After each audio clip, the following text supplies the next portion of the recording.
Kembarannya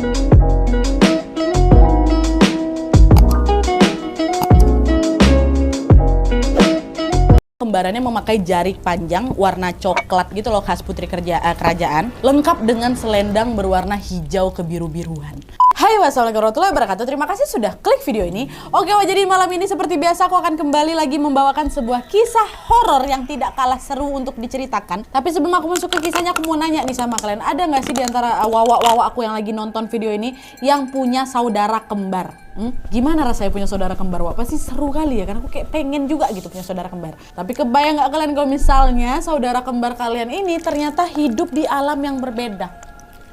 Nah, itulah yang dirasakan sama wawa kita satu ini. Di usia yang menginjak remaja, dia baru tahu kalau ternyata dia punya sosok kembaran yang hidup di dalam alam gaib. Nah, kok bisa Nadia? Nah, inilah dia, penasaran kali sama kisah lengkapnya kan? Tapi sebentar dulu, sebelum kita masuk ke ceritanya, aku mau curhat sedikit nih, Wak. Jadi ya seperti kalian tahu lah kan, tiap kali bahas cerita horor gini aku tuh tiba-tiba sering merinding sendiri gitu. Nah, biasanya nih Wak, biar nggak takut sendirian, aku sering nih ngobrol sama anak-anak Lita buat bahas cerita kayak gini juga. Atau ya cuma sekedar sharing-sharing aja pun bisa. Kayak waktu kemarin tuh, waktu aku sama si Kelvin, masih ingat kalian? Dari situ aku jadi banyak punya teman yang sering aku call gitu. Nah, kali ini Wak, aku mau call Bahtiar nih. Karena kebetulan kami juga udah lama sih nggak ngobrol-ngobrol.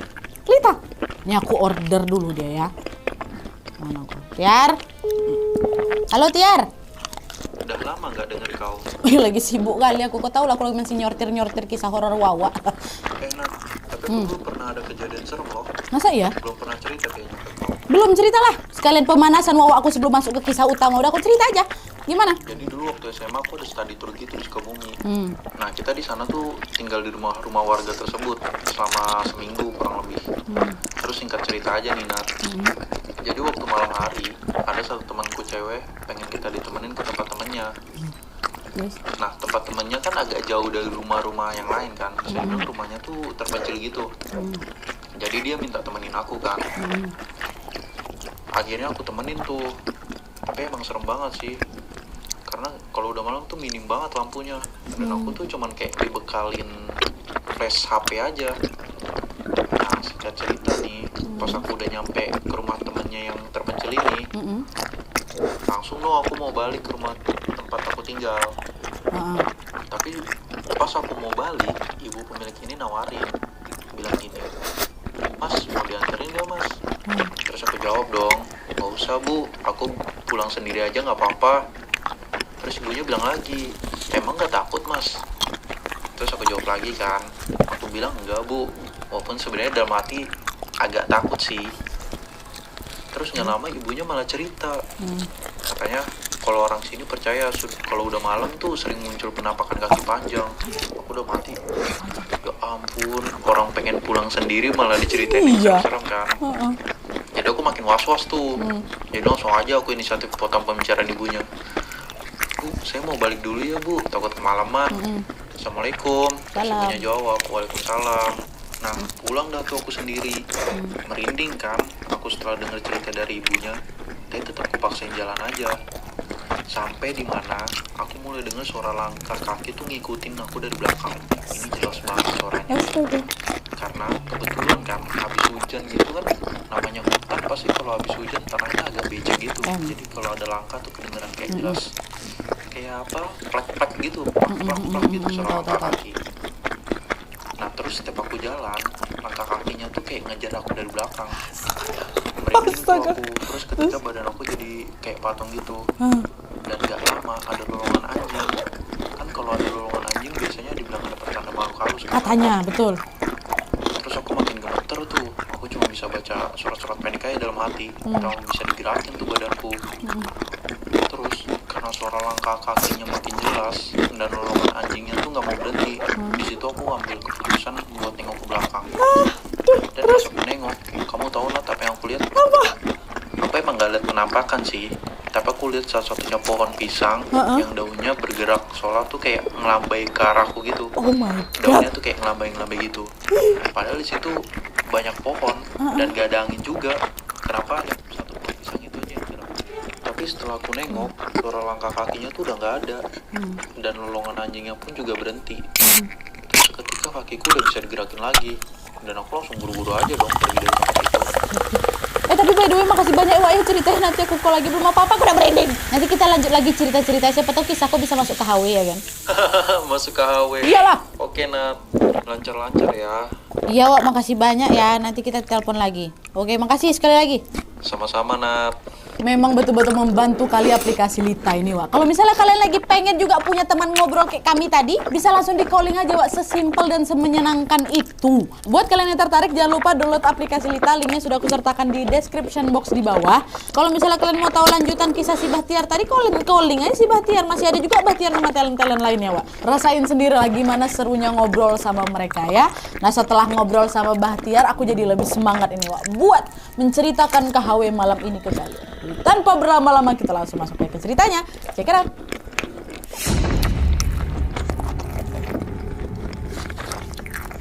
Oke Wak, jadi kisah yang akan aku bawakan malam ini dikirim sama Wawa aku yang kita sebut aja namanya Uti dari Kalimantan Selatan.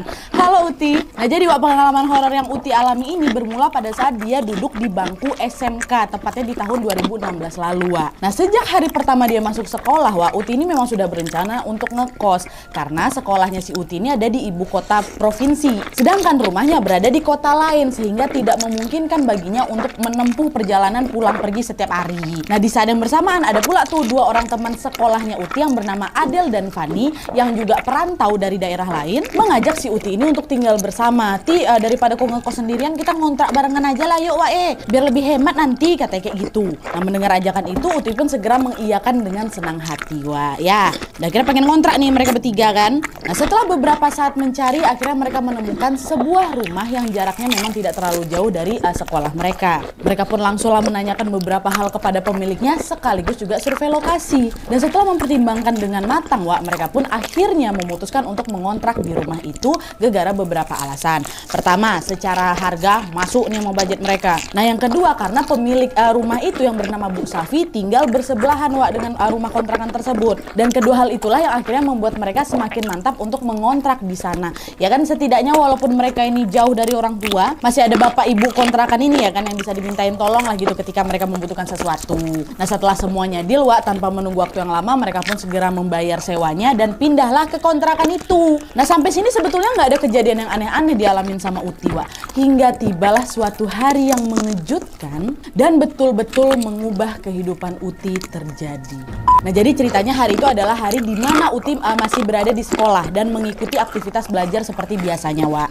Ketika memasuki jam pelajaran terakhir, Uti ini mendadak pengen ke toilet, kebelet pipis. Saking kebelet pipisnya Wak, Uti ini langsung pergi aja ke kamar mandi sendirian tanpa mengajak satupun temannya. Sesampai di kamar mandi Wak, Uti masuklah ke salah satu bilik dan buang hajat di sana. Ketika berada di dalam bilik itu, samar-samar Uti ini mencium ada bau semen basah gitu Wak, yang khas sekali dengan bangunan baru tuh loh. Nah Uti yang kaget langsung bergumam, kok aku nyium bau semen ini, aku salah masuk kamar mandi apa ya, katanya. Tapi waktu itu Uti nggak ngambil pusing Wak, dan dia tetap melanjutkan aktivitasnya itu kan. Nah setelah selesai Uti pun langsung keluarlah dari bilik kamar mandi dan kembali menuju ke kelas. Baru beberapa langkah aja dia keluar dari kamar mandi itu Wak, secara tiba-tiba Uti ini dilanda rasa sakit kepala yang luar biasa kali. Dan gak cukup sampai di situ aja Wak, tubuh Uti ini juga mendadak menggigil sampai keluar butir-butiran keringat dingin tuh loh, tahu kalian kan. Nah merasa dirinya nggak enak badan kan, Uti pun langsunglah kembali ke kelas ya buru-buru nih supaya rasa sakit yang diderita ini segera hilang. Dan sesampainya di kelas Wak, Adel kawan kontrakan yang memang duduk di samping Uti itu pun memandang si Uti dengan tatapan keheranan. Gak apa-apa kau. Waktu itu Adel ngeliat si Uti dipucat kali Wak, macam orang belum sarapan seharian tuh loh. Nah Adel yang khawatir pun langsung nanya, kau dari mana Ati? Kok lama kali kau? Dari toilet belakang, aku udah kebelet pipis tadi. Lah emang toilet itu bisa dipakai, kata si Adel Wak. Bisa kok, barusan aku pipis di situ. Nah mendengar jawaban si Uti Wak, Adel pun langsung berkata lagi, ngawur kau Niti, toilet yang baru tuh belum boleh dipakai, kata Pak Guru. Kalau mau pipis di kamar mandi guru aja dulu, soalnya toilet yang tadi tuh yang kau datangin tuh memang belum jadi. Nah mendengar tegurannya si Adel, Uti pun mendadak terdiam Wak. Pantes lah tadi waktu aku masuk dalam toilet aku cium bau semen basah ya kan. Tapi gara-gara memang si Uti ini merasa nggak enak badan itu, Uti pun tidak memperdulikan kata-kata si Adel Wak. Dan di saat yang bersamaan Adel pun nanya lagi ke si Uti kan, Ti kok nggak apa-apa, kok muka aku pucat kali Ti? Nggak apa-apa kok, aku mungkin salah makan tadi makanya nggak enak badan aku. Nah nggak lama kemudian Wak, bel pertanda pulang sekolah pun berbunyi ya kan. Nah Adel sama si Fani kawan kontrakan yang satu lagi pun udah janjian nih untuk pulang ke kontrakan bareng-bareng. Sedangkan si Uti pulang belakangan karena sore itu dia mau mampir dulu Wak ke perpustakaan sekolah ya untuk meminjam buku gitu lah. Udah kalian duluan aja lah, nanti aku pulang sendiri, kata si Uti. Nah setelah beberapa saat memilih-milih buku di perpus, Uti pun balik lagi nih Wak ke kontrakannya dengan berjalan kaki. Ya, di sepanjang perjalanan pulang itu Uti merasa kalau sakit kepala yang dideritanya tadi tuh Wak makin jadi-jadi. Pandangannya berkunang-kunang, kepalanya pusing, badannya terasa berat kali gitu. Bahkan nih Wak ya, Uti tuh sampai hampir muntah gitu di jalan saking pusingnya. Sekuat tenaga Uti ini mencoba menahan rasa sakitnya kan, dan terus melangkahkan kaki menuju ke kontrakannya. Nah sesampai di pintu gerbang kontrakan Wak, Uti pun mendadak kehilangan kesadaran. Dia roboh ke tanah hingga menimbulkan suara benda jatuh macam bruak kayak gitu. Pingsan sih apa Uti nih. Nah Fani pada saat itu lagi rebahan di kamar depan, otomatis dengar suara bruak tadi itu ya kan. Fani langsung beranjak dari kasurnya untuk mencari tahu. Dan pada saat Fani membuka pintu Wak, betapa terkejutnya si Fani ketika dia melihat Uti sudah dalam keadaan terkapar pingsan. Fani yang panik pun langsung lah berteriak manggil si Adel, Del sini kau Adel, cepat si Uti pingsan katanya. Nah Adel waktu itu lagi masak di dapur Wak, dia langsung matikan kompor, langsung dia berlari kan ke depan nengok si Uti itu. Adel dan Fani yang panik pun berusaha menggotong tubuhnya Uti masuk ke dalam ruang tamu dan merebahkannya di sofa Wak. Mereka juga mengoleskan minyak kayu putih di kepala serta hidungnya si Uti sembari sesekali membangunkan si Uti. Ti sadar kok Ti, kenapa kok ya Allah Uti, bangunlah Ti, kata mereka. Nah mendengar suara-suara yang memanggil namanya, Uti pun mendadak terbangun Wak, tapi dengan mata terbelalak ke atas.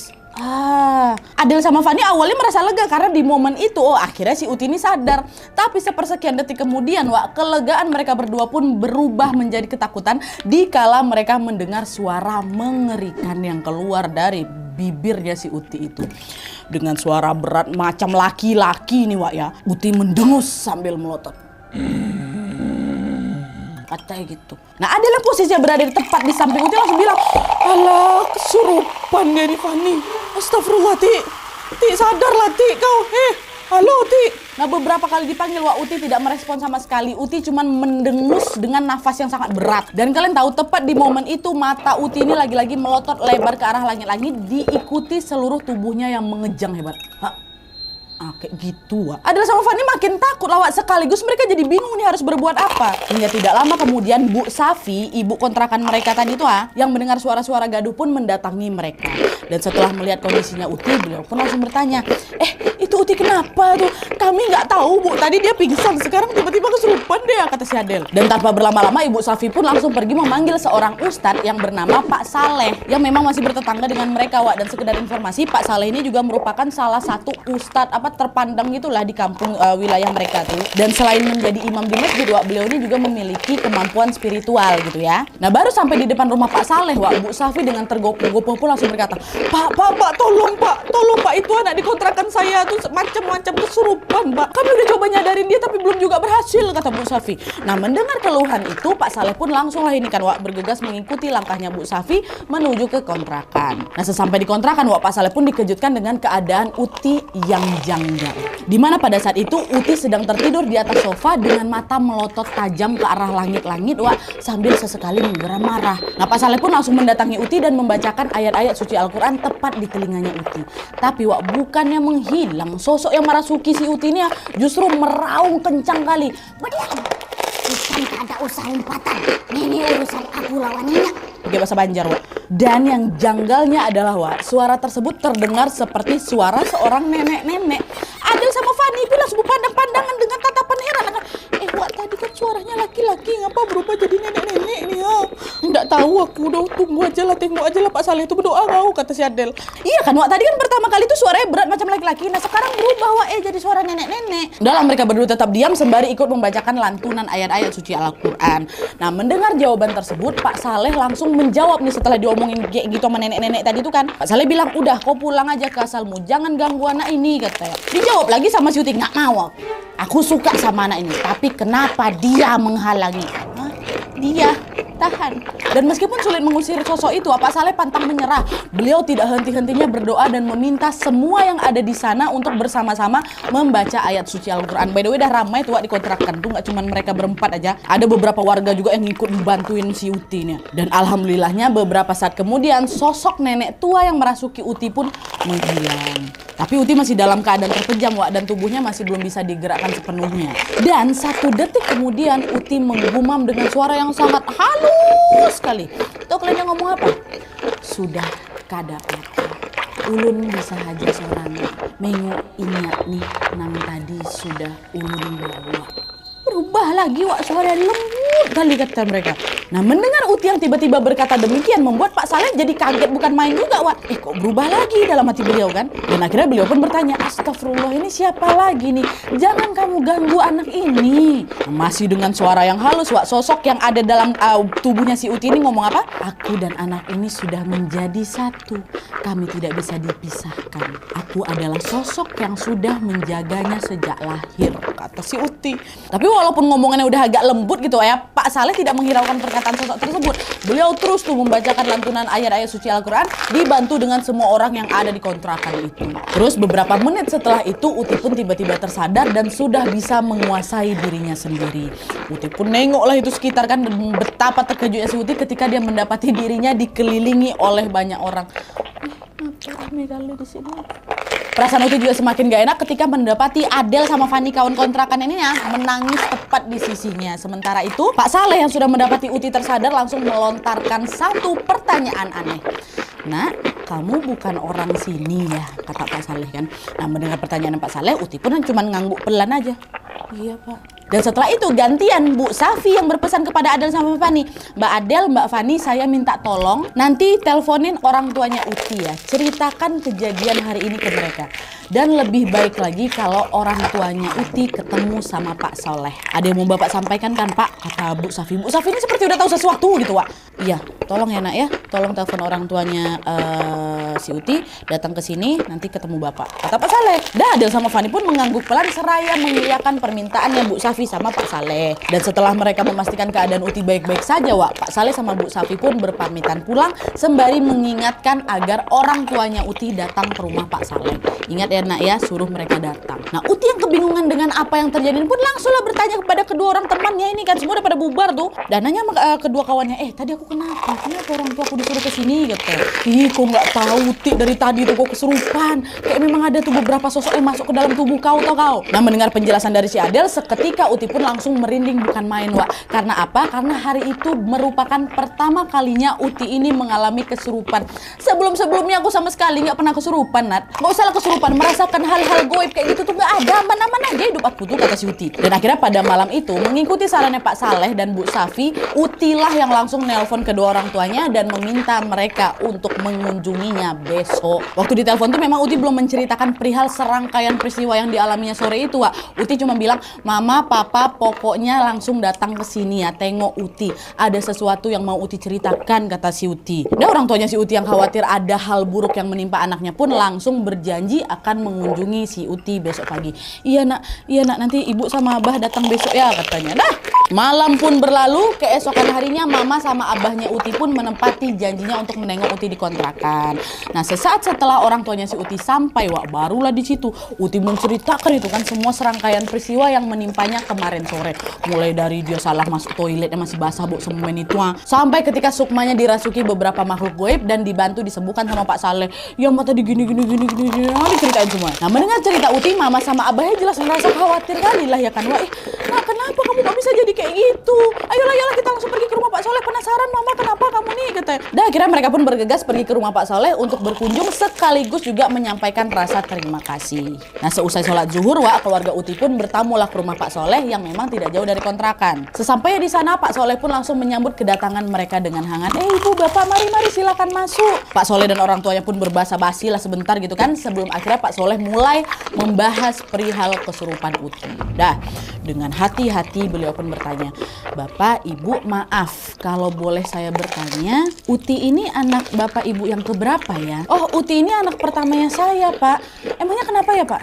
Pak Saleh pun langsung terdiam sebentar tuh dan kemudian bertanya lagi, Ibu atau Bapak apakah punya garis keturunan dari leluhur? Nah Bapak Uti jawab, oh garis keturunan ada sih Pak dari orang tua kami, tapi kami nggak pernah lagi terlibat dengan hal-hal semacam itu, kata abahnya kan. Dan sekedar informasi, Wak, garis keturunan itu macam pegangan leluhur gitu loh yang diturunkan lintas generasi, tahu kalian kan? Dan dari obrolan itu juga orang tuanya si Uti ini menjelaskan bahwa nenek moyang dari pihak abahnya pernah memiliki pegangan goib berupa buaya putih, Wak. Sedangkan dari pihak ibunya Uti, mereka punya pegangan yang yang konon katanya berupa selendang milik seorang putri kerajaan asli Kalimantan yang hidup di masa lalu dan dikenal memiliki kesaktian gitu Wak. Ada namanya, boleh kalian Google sendiri ya. Dan meskipun hidup di masa lampau Wak, keberadaan putri kerajaan ini masih sangat dihormati gitu loh oleh beberapa masyarakat Kalimantan sampai hari ini.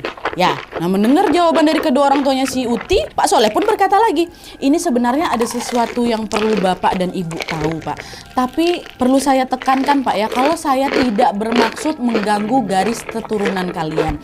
Di sini saya cuma bisa bertindak sebagai perantara saja Pak, ya katanya. Nah mendengar pernyataan dari Pak Soleh, kedua orang tuanya si Uti pun saling bertatap-tatap Wak dengan wajah kebingungan. Maksudnya gimana nih Pak? Nah belum sempat menjawab pertanyaan itu, secara tiba-tiba Pak Soleh langsung meminta Uti, monggo silakan duduk di samping saya katanya. Dan sambil menutup mata, Pak Soleh pun langsung melantunkan beberapa doa sembari menganggukkan kepalanya.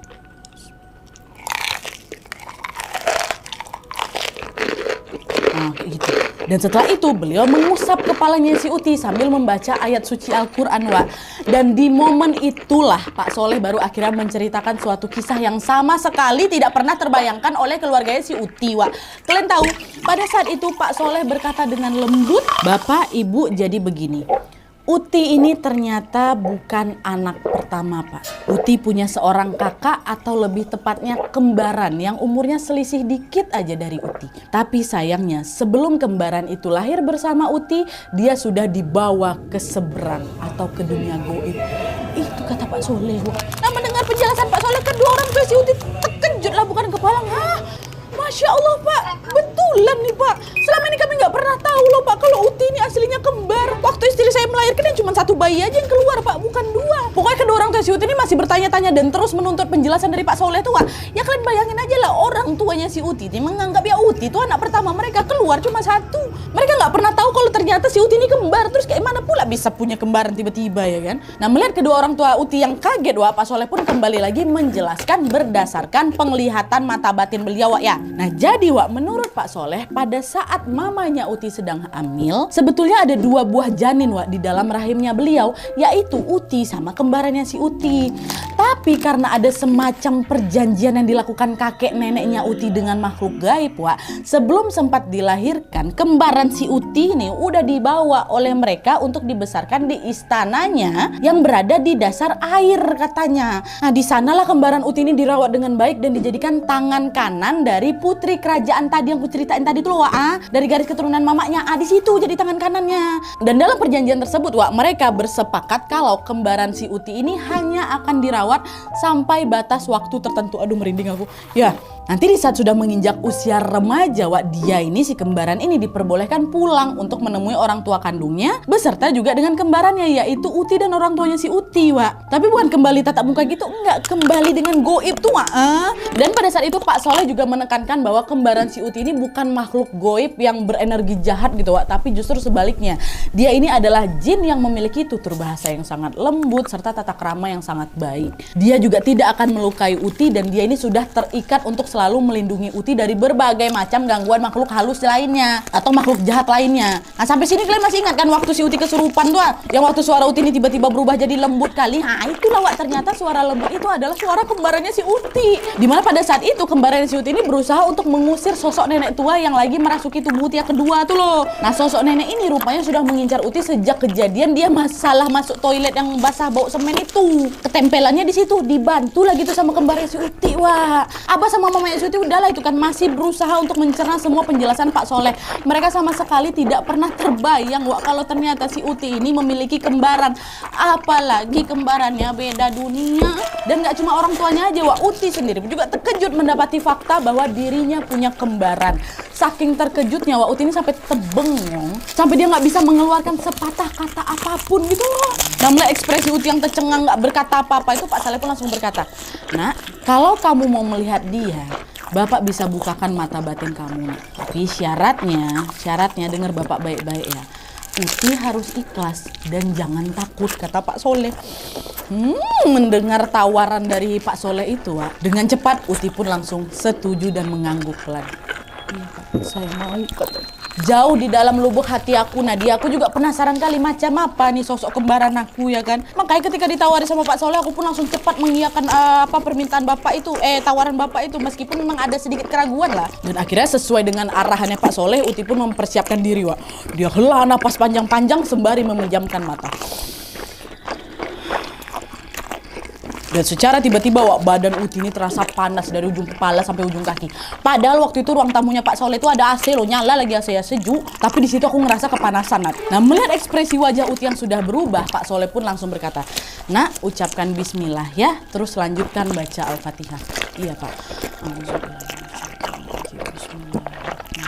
Bacalah Al-Fatihah. Uti perlahan-lahan mengikuti perintah Pak Soleh hingga tibalah momen di mana dia betul-betul bisa melihat sosok kembarannya. Wah, aku merinding.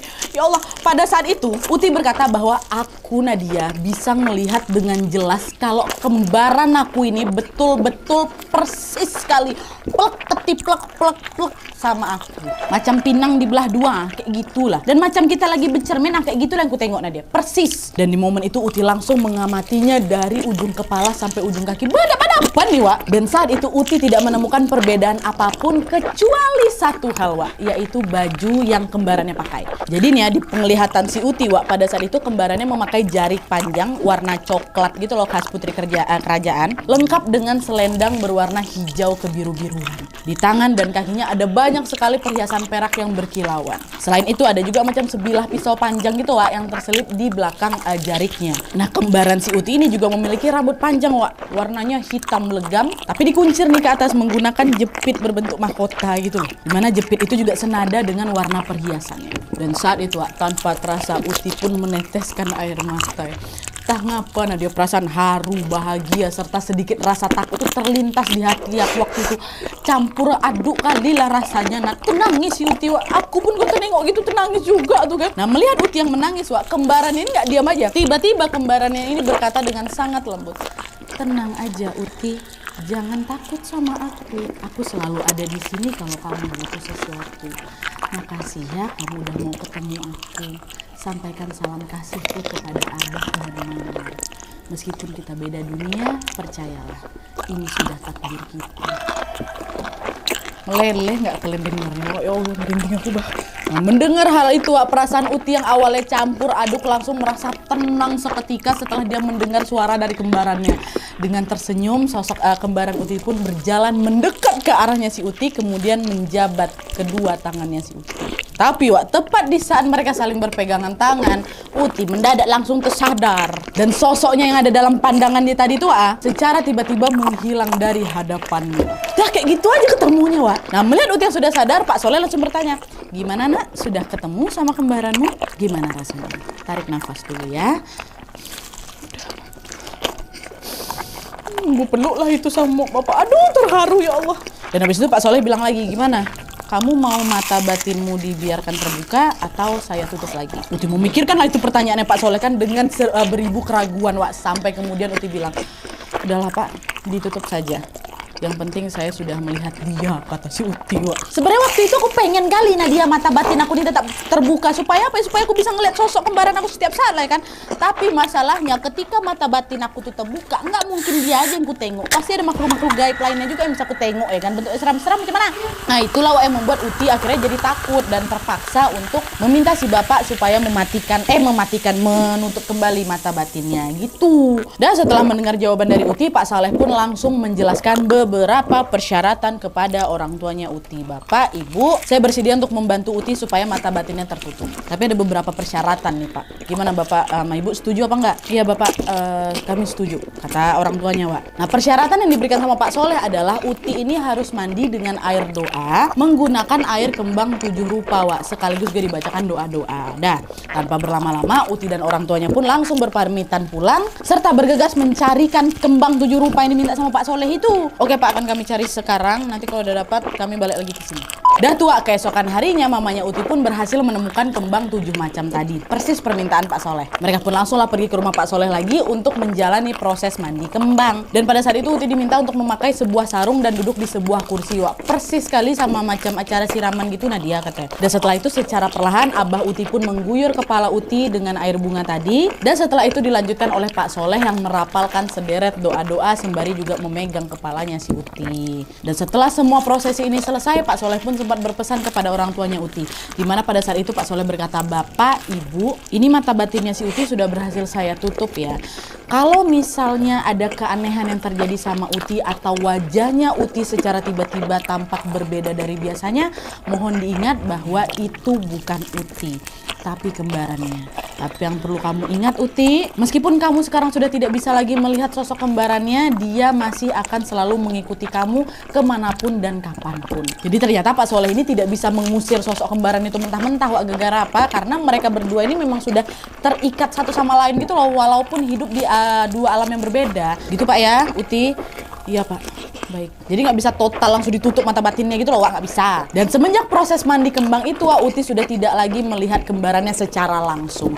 Akan tetapi ada saat-saat di mana Uti ini bisa merasakan kehadiran sosok kembarannya itu, Wak. Ini aku ceritain, ada dua kisah yang diceritain sama si Uti. Jadi ceritanya, Wak, pada saat itu di suatu hari Uti ini lagi pergi bersama teman-temannya untuk berwisata ke sebuah makam salah seorang tokoh penyebar Islam di Kalimantan Selatan. Nah, di area wisata makam tersebut, Wak, terdapat sebuah masjid dan juga sebuah museum yang jaraknya saling berdekatan. Dan setelah berziarah di makam itu, Uti dan teman-temannya pun lanjut mengunjungi museum. Dan waktu masuk, mereka pun berkeliling, Wak, sembari melihat-lihat peninggalan sejarah yang ada di sana.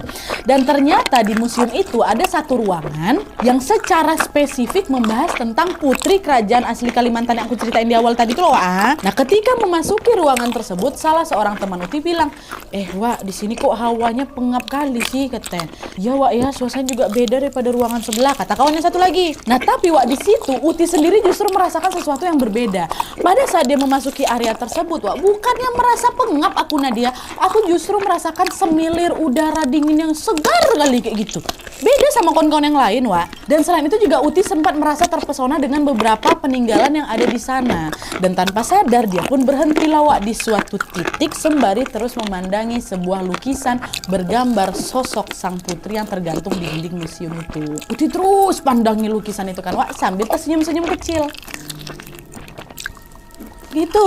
Dia macam kembali teringat sama kembarannya gitu loh, Wak. Nah, teman-teman yang melihat tingkah Uti senyum-senyum depan lukisan itu pun langsung negur, "Kau ngapain senyum-senyum kayak gitu? Uti kesambet kok nanti." Mendengar teguran itu, Uti pun hanya bisa diam dan melanjutkan kembali melihat-lihat peninggalan yang lain. Nah, sampai suatu ketika, Wak, Uti ini melihat ada sebuah ranjang nih yang dihias dengan indah seperti tampak macam singgasana gitu loh, Wak. Nah, disinilah kejanggalan berikutnya terjadi, tau kalian.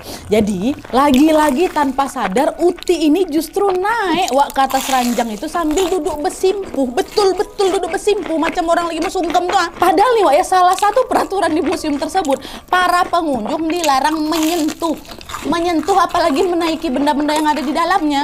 Selain karena khawatir benda-benda peninggalan tersebut rusak, bisa jadi setiap peninggalan sejarah yang ada di museum itu kan ada penunggunya, ya kan. Makanya kawan-kawan si Uti langsung terkejut nengok si Uti naik ke atas ranjang tuh. Nah, salah seorang teman si Uti langsung ditepuk pundak si Uti.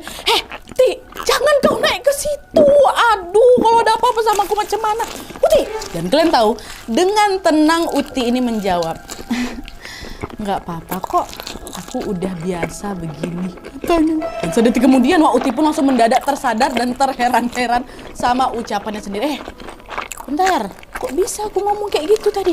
Langsung merinding hebat, nah dia badan aku dari ujung kepala sampai ujung kaki tau kau. Nah, teman-teman Uti yang menyadari perubahan itu pun langsung mengajak, Tri, udah keluar kau dari sini, udah kita balik aja lah dari sini. Kok macam-macam nanti ada pula orang nengok, kau cepetan keluar. Dan ketika Uti bersama teman-temannya sudah berada di luar museum, disitulah Wak Uti kembali merasa baikan alias udah macam nggak gemetar lagi gitu loh badannya. Dan di saat yang bersamaan juga Uti tiba-tiba teringat perkataan Pak Soleh, di mana beliau sempat bilang kalau kembarannya si Uti ini merupakan tangan kanan dari sang putri, ya kan. Nah, kemungkinan Nadia si kembaran itulah yang sedang meminjam raganya Uti sementara untuk bersimpuh di atas ranjang sang tuan putri tanpa Uti sadari. Ya Allah, merinding aku. Dan selain kejadian di museum itu, Wak, Uti ini juga masih merasakan kejanggalan-kejanggalan lainnya. Di mana pada suatu hari si Uti ini lagi bercermin lah gitu ya kan. Nah waktu dia lagi bercermin itu, Wak, yang Uti lihat di pantulan cermin bukan dia, melainkan sosok kembarannya, Wak, datang lagi. Nah kok bisa tahu Nadia itu kembarannya? Nah itu dia, Wak, setiap kali si Uti ini bercermin, dia kan selalu pasang wajah datar tanpa ekspresi gitu kan. Ya sewajarnya orang mau bercermin lah, Wak. Kan jelas-jelas nggak berekspresi aneh-aneh sama sekali kan, ya udah. Nah gitu. Tapi Wak, beberapa detik kemudian Uti ini baru menyadari kalau ekspresi wajah yang terlihat di cermin itu mendadak berubah menjadi wajah yang tersenyum tipis. Tapi wajah dia, paham kan? Pada waktu itu aku lagi nggak tersenyum loh. Nah dia ngapain aku tersenyum depan cermin? Nah di momen itulah Wak, Uti merasa bahwa yang terlihat di bayangan cerminnya adalah kembarannya yang mungkin sedang ingin menyapa si Uti. Jadi bercermin kayak gini kan. Nanti pantulannya gitu. Ya Allah, aku jadi takut bercermin. Dan selain kejanggalan-kejanggalan tadi, Wak, ada satu perubahan dalam dirinya Uti yang cukup signifikan gitu loh semenjak dia ini tahu kalau dia punya kembaran goib. Di mana Uti ini menjadi lebih peka ketika ada seseorang yang berniat untuk mencelakai dirinya, Wak. Jadi semacam udah punya firasat duluan gitulah. Nah setiap kali dia kesal sama orang nih, orang yang dia kesal ini jadi agak takut sama Uti. Gegara Uti itu macam pasang macam diplototinnya tajam gitu loh, Wak. Padahal jelas-jelas bukan itu yang aku lakuin. Adikku tengok dia biasa aja. Jadi bukan Uti yang melakukan itu, Wak, melainkan si kembaran goibnya inilah yang tidak terima Uti ini diperlakukan buruk gitu. Serentetan kejanggalan tersebut pun sesekali masih dialami Uti sampai hari ini, Wak, yang artinya sosok kembaran Uti ini masih terus mengikuti dirinya. Dan kalau sampai di akhir cerita ini ada yang penasaran siapa Nadia nama kembarannya si Uti?